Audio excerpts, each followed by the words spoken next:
বাসায় আবারও ধান আসছে। তো প্রতিদিনের মতো সকালের কাজগুলো গুছিয়ে নিজেরাই ধানগুলো সব ঝেড়ে নেব। তাই সকালে সব পোষা প্রাণীদের ছেড়ে দিয়ে খেতে দিয়েছি। এবার ধান ঝাড়ার কাজটা শুরু করব। এদিকে আমার রাজাহাঁসটা ডিম পাড়বে, তো কোটা থেকে বের হয়নি, একবারে ডিম পাড়ে বের হবে। শীতের বেলা তো সকালের কাজটা গুছিয়ে ধান ঝাড়তে চলে এসেছি। অল্প ধান তো আলিশার দাদু আর আমি দুজনে মিলে ধানগুলো সব ঝাড়ছিলাম। তো ধানের গল্লাগুলো মেশিং এর পাশে রেখেই আমি ধান ঝাড়া শুরু করব। মোটর দিয়ে তৈরি করা কারেন্টের মেশিন, তো অল্প কিছুক্ষণের মধ্যে ধানগুলো সব ঝাড়া হয়ে যাবে। ধানের গল্লাগুলো সব মেশিং এর পাশে রেখে আমি ধান ঝাড়া শুরু করেছি। শীতকালে এমন ধান ওঠে, আর এই শীতকালে ধানের কাজ করতে কোনো কষ্ট হয় না। বেশি কষ্ট হয় ইরি ধানের সময়, বৈশাখ মাস গরমের সিজন, তখন অতিরিক্ত তাপমাত্রার কারণে বেশি কষ্ট হয়ে যায়। তো কথা বলতে বলতে সবগুলো ধানই ঝাড়া হয়ে গেল। বিচুলিগুলো উঠানের এক পাশে সব মাচা করে রেখে দিয়েছি। এই বিচুলিগুলো সব গরুর খাওয়ানো হয়ে গেলেই বড় গাদায় হাত দেওয়া হবে।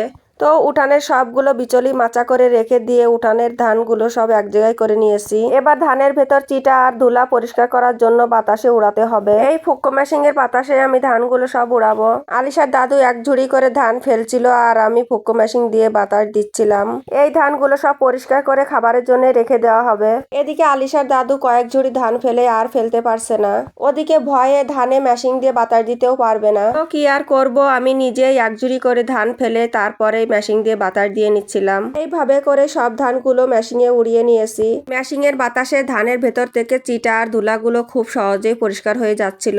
তো ধানগুলো সব উড়ানো হলে এখনই বস্তা ভরতে হবে। এই ধানগুলো সব খাবারের জন্য রাখা হবে, সেজন্য আমি ধুলাগুলো ভালো করে পরিষ্কার করছিলাম।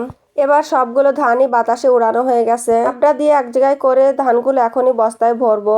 এই ধানগুলো আল্লাহর রহমতের ধান বলা যায়, কারণ গত বছর পানিতে একেবারে ডোবানো ছিল, কোনো ধানই হয়নি। এবছরও অনেক বৃষ্টি হয়েছে, তবুও জমিতে পানির পরিমাণ স্বাভাবিক ছিল, তাই আল্লাহর নাম করে রোয়া হয়েছিল, সেজন্যই আল্লাহর রহমতের ফসল বলেছি।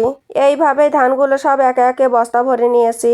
সবগুলো বস্তা ভরা হয়ে গেলে নিচের যে ধানগুলো ছিল সেগুলো আমি কুলা পেতে ঝেড়ে নিলাম। তো ধানগুলো সব পরিষ্কার করে উঠতে উঠতে দুপুর হয়ে গেছে। আমি তো উঠানে ধান ঝাড়ছিলাম আর আলিশা বস্তার উপর বসে ভাজা খাচ্ছিল। এবার বস্তাগুলো সব ঘরে উঠাতে পারলে দুপুরে রান্না করতে যাব। এবার একে একে বস্তাগুলো ঘরে তুলে চলে এসেছি রান্না করতে। তো অনেক কষ্টের পরও দুপুরে রান্না করব পাতাকপি ভাজি আর শৈল মাছ ভুনা। এই শৈল মাছটা আলিশার আব্বু ধরে নিয়ে আসছে। এই মাছগুলো সবই আমি এখন ভুনা করব।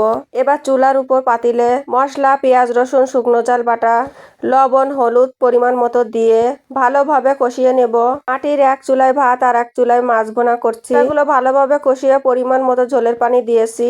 বলক উঠে গেলে ভেজে রাখা মাছগুলো দিয়ে দিলাম। তো ঝোলের পানি পরিমাণ মতো হলে মাছ ভুনা করা হয়ে যাবে। এদিকে পাতাকপি ভাজিও প্রায় শেষের পথে। কিছু পেঁয়াজ ভেজে পাতাকপিটাও তেলের পরে দিয়ে নিলাম। এইভাবে পাতাকপি ভাজি করা হয়ে গেল আর মাছ ভুনা করাও হয়ে গেছে। দুপুরের খাওয়া দাওয়া সেরে বিকালের কাজগুলো গুছিয়ে চলে আসছি মেশিন ঘরে। কিছু পোশাক ছিল, তো গতকাল রাত্রে তৈরি করেছি, এখন সেগুলো ভাঁজ করে রেখে দিব, কখন না জানি নিতে চলে আসে।